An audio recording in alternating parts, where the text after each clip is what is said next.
Hey everybody, it's Dan with Pain Free You. I'm walking back to the gazebo. We got a dreary 39-degree March day. It's raining and I don't want to wreck the camera, so I'm getting back into the gazebo shortly. So today's topic, I want to talk a little bit more about the purpose of pain. A few days back, if you haven't seen it yet, watch the video, Danger versus Safety. And I spoke about why pain flares. And it's generally based on the perception that the brain has of the need to protect you. And so if the brain believes it needs to protect you, it's going to spike the pain. And the severity can get really, really intense, even though there's no physical or structural need for the protection. But if the brain believes, for example, that bending over is dangerous or sitting down is dangerous, then it will spike the pain. So, that being said, the purpose of pain, just in general, is to protect us. And so, pain is a good thing. If you put your hand on a hot stove, it's designed to protect us. Get our hand off, right? And it happens in an instant. We don't even have time to think about it and say, oh, my hand's on there, that's hot, I should remove it. No. Our natural instinct from the pain is to pull our hands away. And then if we've got a blister, that will give us a pain signal that says, I better cool this off, run it under the tap water, or whatever the burn protocols are. So pain is a good thing. Pain is there to protect us, right? But after a while, once the brain has learned that, okay, it was a minor burn, and as it heals, the pain signals stop being sent. And eventually, as it heals, the brain says there's no longer a need for protection because we've literally watched that burn heal and it feels better and the pain goes away. So as it relates to TMS, PPD, mind-body syndrome, distraction pain, these stress illnesses, the perception to protect it, the perceived need to protect us can kind of get stuck on, especially when we get medicalized and we have doctors and media and friends and family cautioning us, be careful, you've got a bad back. Bending over is dangerous. The media, the magazines, the WebMD, the Wikipedia, bend at your knees, not at the waist, right? Sitting is the new smoking, and we've got all of these prognoses from these doctors and these medical establishments that you're broken, there is no cure, you're going to be in pain forever. And your brain learns that. And as a result, continues to protect you over and over and over again by sending these signals. And they can get stuck on because the brain has just been convinced through repetition and hearing from authority from these doctors that you've got a real problem.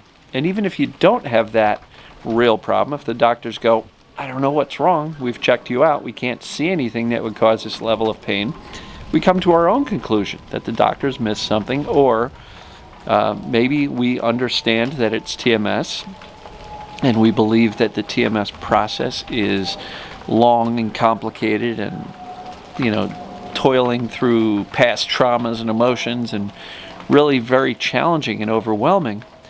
And we just kind of hope that by feeling our emotions and not caring about the symptoms, that the pain decides eventually to let go.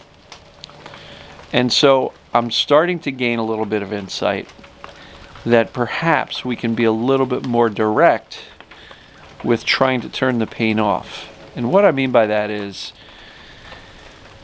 perhaps if we look at the purpose of the pain was to protect us, and the purpose of the pain continuing is to keep protecting us, that perhaps we can actually start to realize that the original purpose of the pain was to distract us from these overwhelming negative emotions.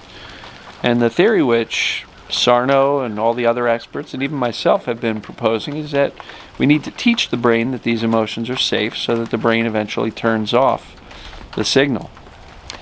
What I'm suggesting is that as part of this process, perhaps we can have a logical conversation with our brain that simply says, Okay, I get why the pain was there. I understand why it's been continuing. The brain's protecting me. The brain believes I'm in danger and therefore has these pain signals that are way up.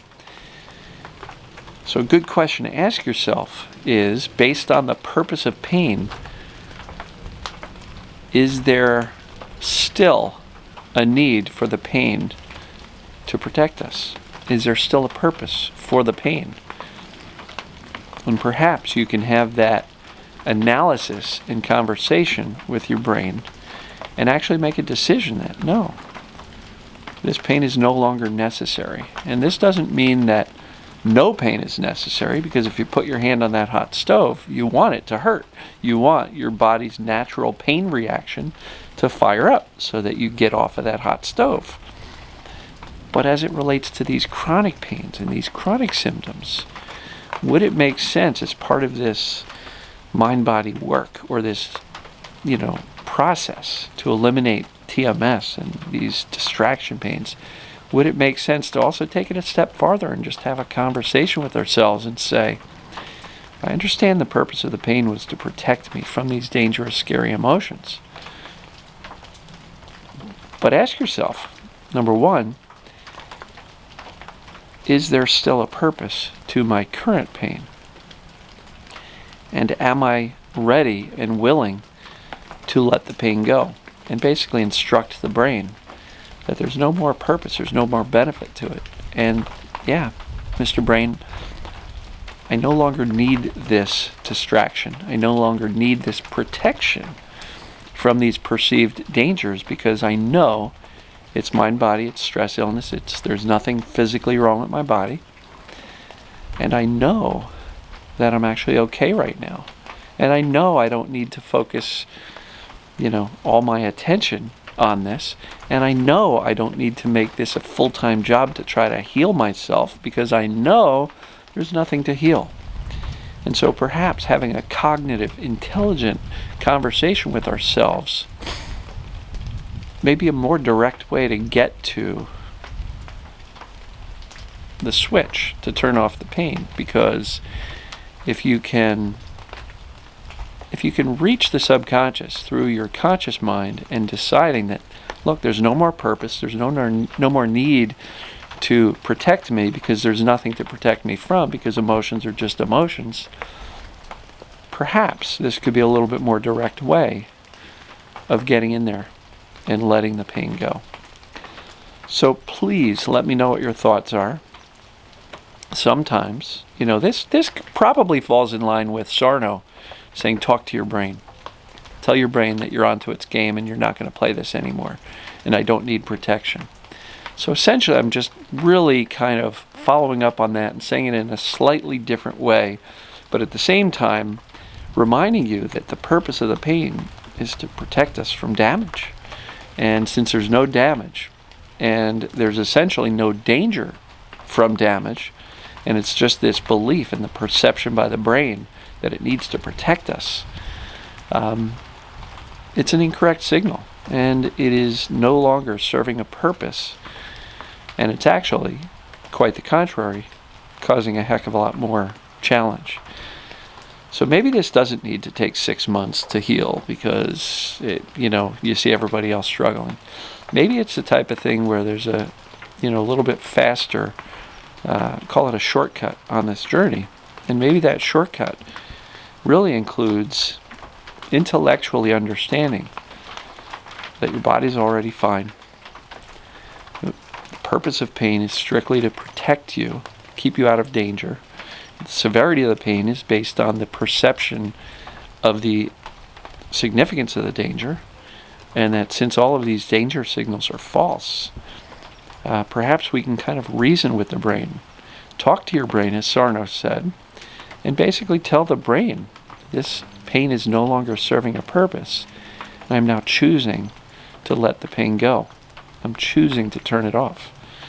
And so I'd like for you guys and gals to experiment with this, see if it makes sense to you, and let me know what your thoughts are. If I had pain, I would have this discussion with myself now, but I'm wondering if this shortcut's going to work for us. I believe it will.